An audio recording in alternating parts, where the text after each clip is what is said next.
Those eyes, deep as Montana's night sky, stared right at me while the newborn calf trembled between us. In that moment, under the dim light of the barn, something beyond the miracle of life happened. I, Caleb Stevens, an urban journalist to the core, finally understood what it felt like to have your heart race for something more than a deadline. It all started 3 weeks ago. Boston was behind me as I drove toward the Blackwell Ranch for my final journalism project. 24 years of living in cramped apartments and noisy coffee shops hadn't prepared me for what lay ahead. My fingers, used to just sliding over keyboards, gripped the steering wheel with the same insecurity I felt about this project. Subscribe to the channel and leave a like to get more stories like this. Total immersion in a culture different from your own, my advisor said. As if it were simple for someone who thinks the municipal park with its neatly trimmed lawn is the wild. I chose a ranch in Montana because, frankly, it seemed exotic enough and they still spoke my language. Little details I hadn't mentioned in the project proposal. The dirt road that led to the ranch seemed endless. When I finally arrived, I was greeted by Mr. Blackwell, a man in his 70s with a face marked by time like the mountains in the background. "Welcome, city boy," he said with a smile while Mrs. Blackwell waved from the porch. "I hope you're ready to work. We don't have spots for spectators around here." My room was on the second floor of the main house, a simple bed, a wooden nightstand, and a window framing the distant mountains.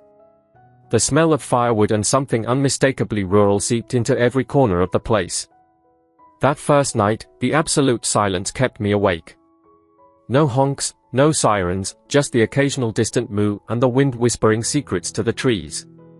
The first morning started with a rooster's crow, followed by the deafening clatter of pots in the kitchen, Mr. Blackwell's personal wake-up call for everyone in the house. After a breakfast that looked like it could feed an entire regiment, I got my first set of instructions. Go find Liam in the main barn. He'll show you what to do. Liam Harrison turned out to be a 32-year-old man with broad shoulders shaped by years of hard work and a look that seemed to size me up in seconds. The ranch foreman didn't smile when he saw me, he just gave a brief nod. "You ever worked with animals before?" he asked while handing around some fresh hay. "I had a goldfish when I was a kid," I replied, trying to ease the tension with a bit of humor. His face remained impassive. "So today you learn.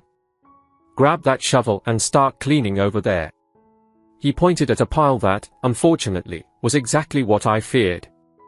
The first few days were a physical and cultural shock. My muscles screamed every night, and my hands developed blisters that would soon turn into calluses. I recorded notes for my project in tired whispers before falling asleep. I watched Liam from a distance, admiring his quiet efficiency and the respect everyone showed him. On the third day, everything changed. We were checking on the pregnant cows when one started mooing painfully and lay down on her side. "Premature labor," Liam murmured, and before I knew it, we were running to the barn. "You, city boy. Hold this tight and do not let go, no matter what happens," he ordered, shoving a rope into my hands while positioning himself behind the cow. What followed was a moment of pure chaos and raw beauty. My hands trembled, but I held the rope firmly as instructed. Liam plunged his arms inside the cow, his face a mask of concentration. Sweat trickled down his forehead as he worked, occasionally speaking to the animal in a soothing tone. When the calf finally emerged, wet and seemingly lifeless, Liam quickly cleared its airways and massaged its little body. An agonizing silence followed before the calf took its first labored breath. Our eyes met over the miracle we'd just witnessed, and for the first time, Liam smiled at me. "You didn't pass out. That's something." In the days that followed, Liam started assigning me to work with him on his tasks.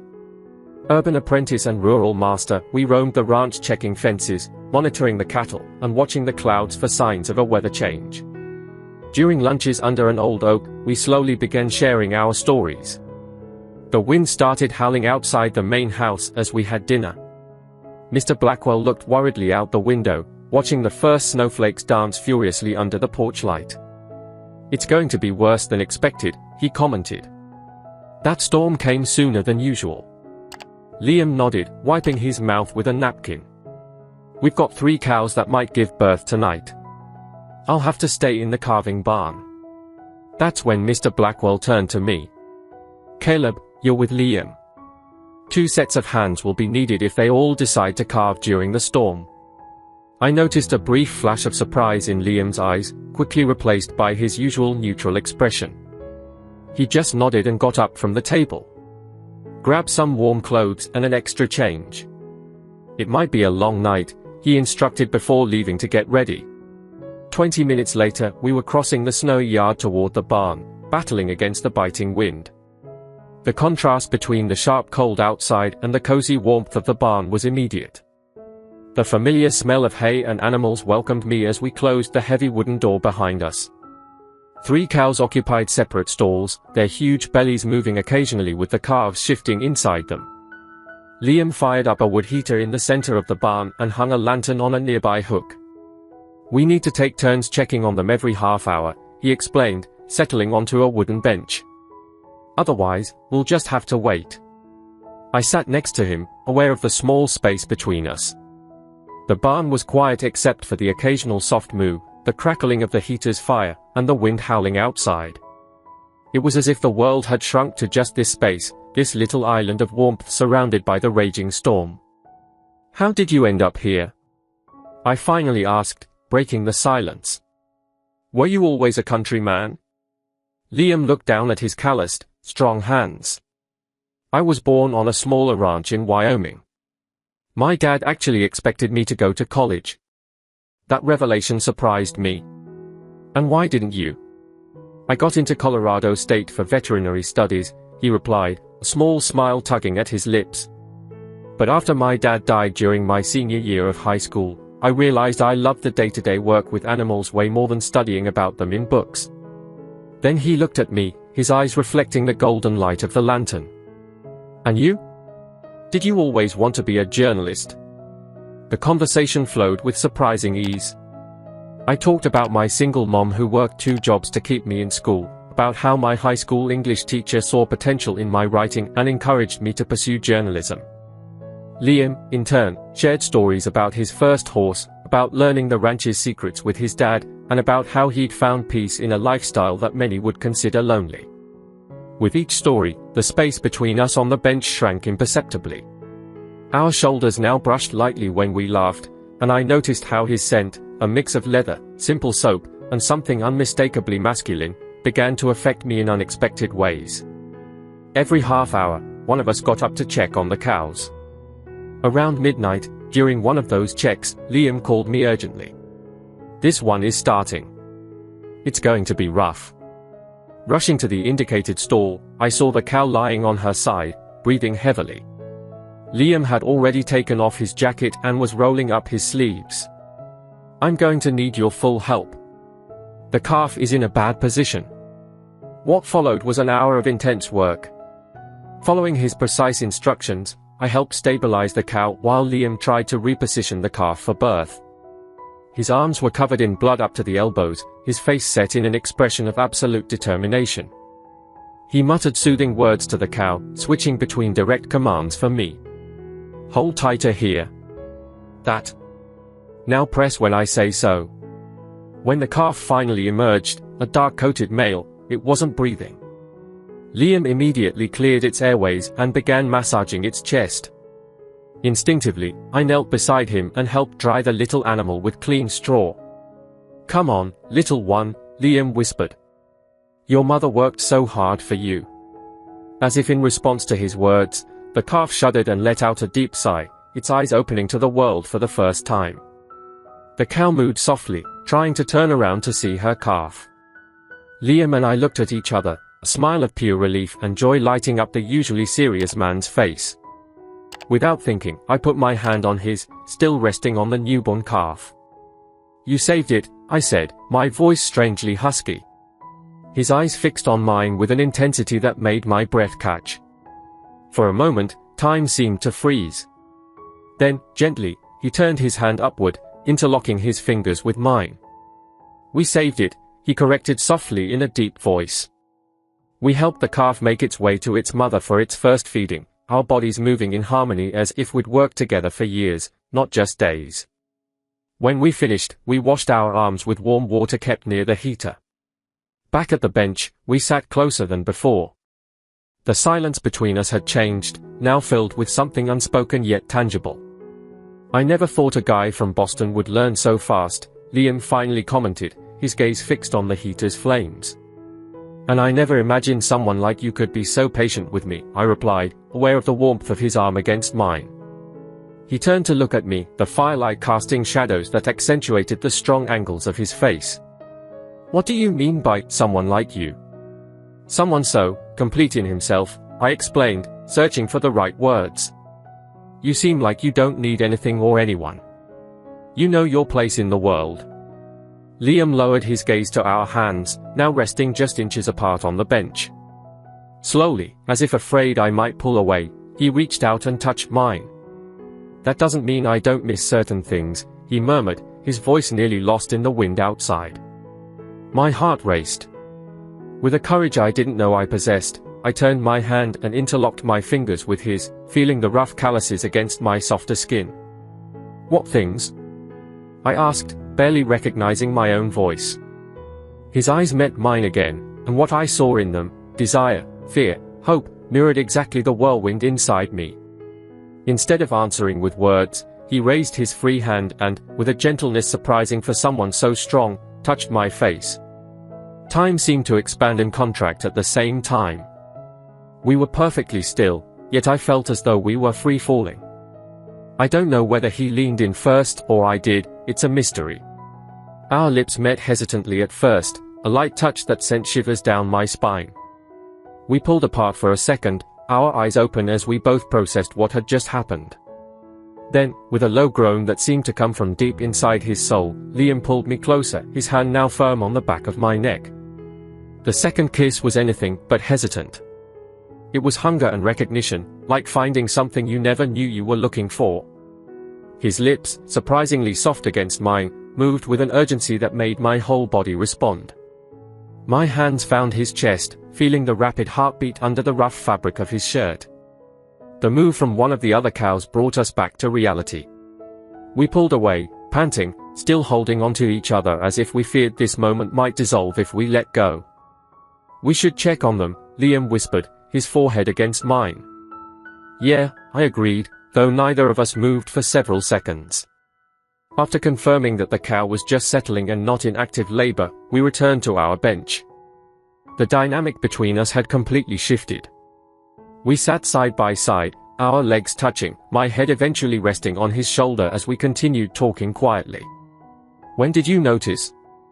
Liam repeated my question, his arm now around my shoulders. "I think it was on the third day, when you didn't give up during that tough first carving. I saw something in you that I wasn't expecting, not just determination, but connection. With the animal, with the moment." I smiled against his shoulder.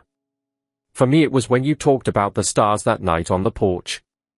The way you spoke about the constellations being the same ones your dad showed you. I realized there was so much more to you than just the quiet cowboy." The night went by with conversations, kisses, and cow checks. At some point, Liam spread a few blankets over the clean straw in a corner of the barn, creating an improvised bed where we could rest between our watch shifts. Lying side by side, protected from the cold by the combination of blankets and each other's warmth, the intimacy between us grew. His hands, ones I had seen doing such brutal tasks with impressive strength, now touched me with a surprising delicacy, as if I were something precious that might break. "Can I?" he whispered, his fingers playing with the hem of my shirt.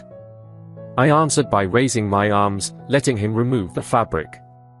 The cold barn air sent a shiver through my exposed skin for a moment before the warmth of his hands replaced it. Every touch was a new discovery, every sigh a confession. I returned the favor, undoing the buttons of his flannel shirt, revealing the torso sculpted by years of physical work. Tracing the old scars with my fingers, I asked him about his stories, slowly exploring his body like a new territory. Our mouths met repeatedly, each kiss deeper than the last, until words became unnecessary. Our clothes formed a forgotten pile as we unraveled each other completely, with the outside world fading away beyond the circle of the lantern's light. Like two rivers that finally find the same bed, our bodies moved together in an age-old dance. Liam, usually so reserved, now let out sounds that I absorbed with my lips, keeping them as precious treasures. My hands, which for days had gripped ropes and tools with growing confidence, now mapped every curve and angle of his body with equal certainty. When we finally became one, it felt like riding over Montana's hills at dawn, wild and liberating, scary and perfectly right. The rhythm we found together built up like a summer storm until we were both breathless, holding onto each other as if our lives depended on it. The climax came like sunrise over snowy peaks, a moment of blinding clarity when everything was bathed in a golden light. We collapsed together, bodies entwined and hearts thundering in unison. In the moments that followed, wrapped in each other's warmth against the persistent chill of the barn, there was no room for regrets or doubts. A distant moo reminded us of our responsibilities, and reluctantly we separated just enough to get dressed and fulfill our duty of checking on the cows. The third cow was still not showing any signs of labor. Returning to our blankets, now comfortably nestled in each other's arms, Liam traced lazy patterns on my skin. "This changes everything," I whispered against his chest, listening to his steady heartbeat. "It changes and it doesn't," he replied pragmatically. "The ranch still needs care. You still have your life in Boston." I propped myself up on an elbow to look into his eyes. "I'm learning that my life can be more flexible than I thought." A slow, genuine smile, the kind I'd never seen on his face before, spread across his features. "Really?" "This project was supposed to be about immersing myself in a different culture," I explained, my fingers tracing the line of his jaw. "But it turned into discovering parts of me I didn't know existed." Liam grabbed my hand and kissed my palm. "Like what parts?" "Like the part that can learn to ride, that can help with carving, the part that can fall in love with a stubborn ranch foreman from Montana," I answered, feeling my heart race as I said it. His eyes darkened with emotion. "Caleb," he began, then stopped, the words seeming too little. Instead, he pulled me in for another kiss, this one softer, deeper, laden with unspoken promises. When we pulled away, he pressed his forehead against mine. "I've got 2 weeks before I have to go back," I murmured. "And Boston isn't that close after all." "Really?" he asked, a slight smile on his lips. "Well, maybe several thousand kilometers," I admitted with a soft laugh. "But there are planes. And phones. And summer vacations." He nodded slowly, as if considering. "Mr. Blackwell always complains that I need to take a vacation once in a while." "Boston has a few spots worth visiting," I suggested, feeling a surge of hope. Liam squeezed me closer. "I'm sure it does. Especially if my tour guide is a certain journalist I know." The storm outside began to die down, but we created our own shelter from the world, sharing more kisses, touches, and soft words until dawn finally broke. The last week at Blackwell Ranch had a dreamlike quality. The days were still filled with hard work, fences needed mending, cattle had to be fed, newborn calves monitored, but every task now carried a new meaning. Liam and I developed a silent language of glances and discreet touches when no one was watching. A brushing of hands while passing tools, a shared smile by the feeding trough, a look exchanged across the dinner table. At night, we found ways to be alone. Sometimes it was a necessary check on the youngest calves that lasted for hours. Other times, a walk to check distant fences that ended with the two of us lying under Montana's stars, brighter than any sky I'd ever seen in Boston. One of those nights, lying on a blanket near a stream that cut through the property, Liam traced constellations with his finger. "My dad used to say the night sky is the same everywhere, it only changes how we see it," he remarked. "When you head back to Boston, we'll be looking at the same stars." I turned to look at him, his profile outlined against the starry sky. "Is that your way of talking about my leaving?" He kept looking up, but his hand found mine in the darkness. "We'll need to talk about this someday." "I've been thinking about it," I admitted. "My project still needs to be written and presented. And then there's graduation next semester." "And then what?" he asked. The question hung between us, full of unspoken possibilities. I took a deep breath, feeling the crisp mountain air fill my lungs. I always imagined I'd get a job at some Boston newspaper, or maybe in New York. The traditional path, you know? But now. I hesitated, gathering my thoughts. Now I realize there are stories everywhere. Even here. I felt his hand squeeze mine lightly. I'm listening. Montana has newspapers. Rural magazines. Online publications that need stories about country life told by someone who really gets it, I continued, voicing ideas that had been forming over the past days. Not right away, but after graduation, maybe. Liam finally turned to look at me, his eyes reflecting the stars. Would you consider moving here? To a place where the nearest neighbor is miles away. No theaters, no museums, none of those coffee shops you always talk about. With the internet, I can work remotely for publications anywhere, I replied. And as for theaters and museums, well, there are planes. We could visit Boston occasionally. A slow smile formed on his face. We could? If you want, I answered, suddenly nervous. I'm thinking of a future you might not. He interrupted with a kiss, his hands gently holding my face. When we pulled apart, his expression was serious. Caleb, I never imagined someone in my life who understood this place as well as I do. I always thought I'd have to choose between the life I love and someone to share it with. And now? Now I'm thinking maybe I don't have to choose. On the eve of my departure, after dinner, Liam called me aside. I want to show you something. Put on a jacket. We followed the trail that led to the farthest reaches of the property. The sun was setting, painting the sky in dramatic shades of orange and purple as we walked side by side in comfortable silence. Finally, we arrived at an old barn I'd never seen before, smaller and older than the others, almost hidden among century-old trees. It's the original barn, Liam explained as he opened the rusty door. From when the Blackwells bought this land in 1920. Inside, it was dark, dusty, and clearly unused for decades. Liam turned on a lantern, lighting up the space. Sturdy beams crisscrossed the ceiling, and the dirt floor was covered with a thin layer of old straw. Why are you showing me this?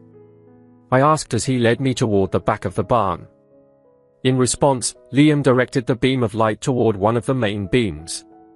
Carved into the aged wood, protected from the elements for decades, were the initials, JB plus TM 1952, inside a rudimentary heart carved in the wood. Jonathan told me this story once, Liam explained in a low voice, as if sharing a sacred secret. James Burton was a foreman here, like me. Thomas Mitchell was a city accountant who came to do the ranch books every spring. I touched the initials, feeling the grooves in the wood under my fingers. They were. Yeah, Liam confirmed. For 20 years, Thomas came to do the books and stayed at the ranch for weeks. Jonathan said everyone knew, but no one talked about it. It was just accepted.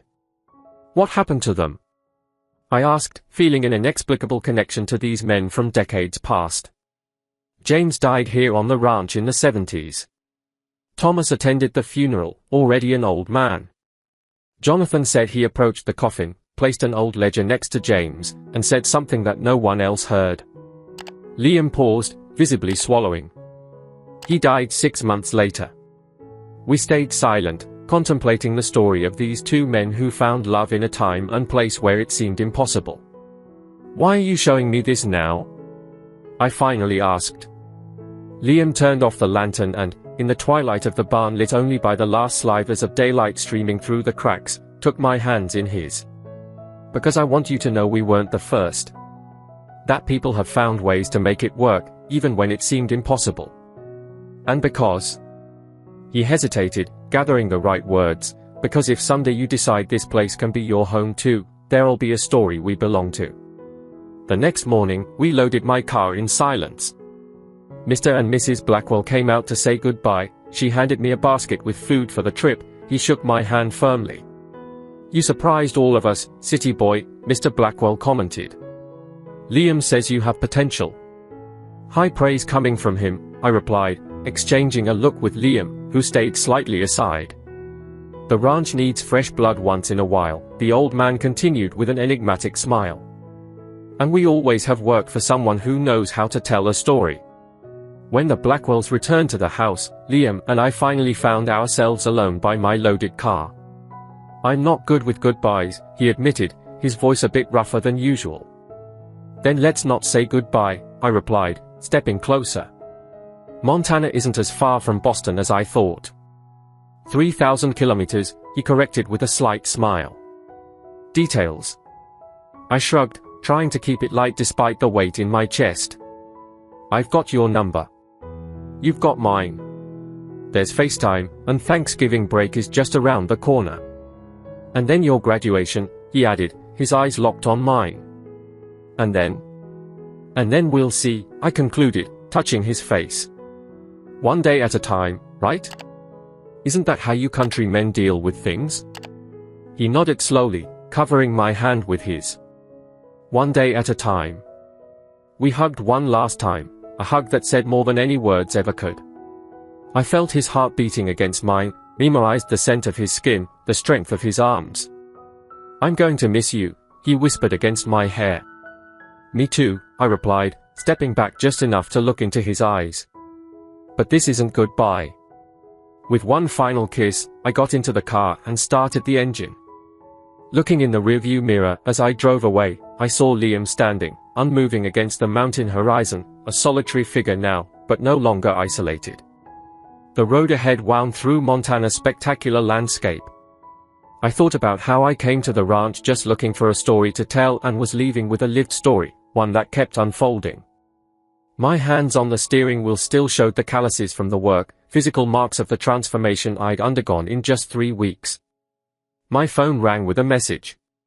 I pulled over to check and saw a photo sent by Liam, a sunrise over the mountains, with the simple caption, "This will be waiting for you." I smiled, feeling a mix of longing and hope growing in my chest. I turned on the radio and kept driving, but now the road didn't seem like a one-way street back to my old life. It was a path I could travel in both directions. 3 months later, I presented my final project. My advisor was impressed by the depth of the cultural analysis, but she commented on something else, a raw authenticity that went beyond academic exercises. "You didn't just observe that life," she said, "you lived it."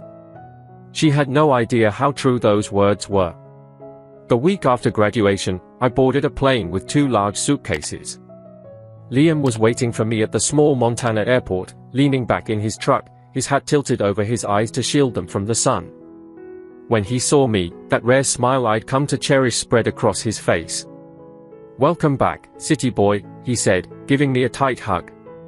"I guess now I'm just half city," I replied against his chest. On our way back to the ranch, home, Liam casually mentioned that Mr. Blackwell had offered the old manager's cabin as housing for us, recently renovated and with space that could serve as my office. He also mentioned that the regional agriculture magazine was looking for a writer for articles about modern country life. "How did you know?" I asked, admiring his profile as he drove. "Know what?" "That I'd come back. That this would work." He thought for a moment, eyes fixed on the road ahead. "I didn't know for sure. But I learned something about faith over all these years. Not religious faith, but faith in possibilities. The ranch taught me that if you nurture something with care and dedication, eventually you'll reap the rewards." His words struck a chord deep inside me. Boston still existed, my old life hadn't just vanished. But here, by this man's side, under this vast sky, with Montana's mountains on the horizon, I discovered a truth I could never learn in a classroom. Sometimes you find your place in the world in the arms of someone who shows you an entirely new world. Like Caleb, sometimes we find deep connections in the most unexpected places, with people who initially seem like polar opposites. The most transformative relationships often begin when we allow ourselves to be vulnerable, when we step outside our comfort zone and embrace new challenges. If this story touched something in you, don't forget to leave a like and subscribe for more narratives about life-changing encounters. Next week, I'll bring the story of a sailor and a street artist whose paths cross in a distant port. Turn on the bell so you don't miss it.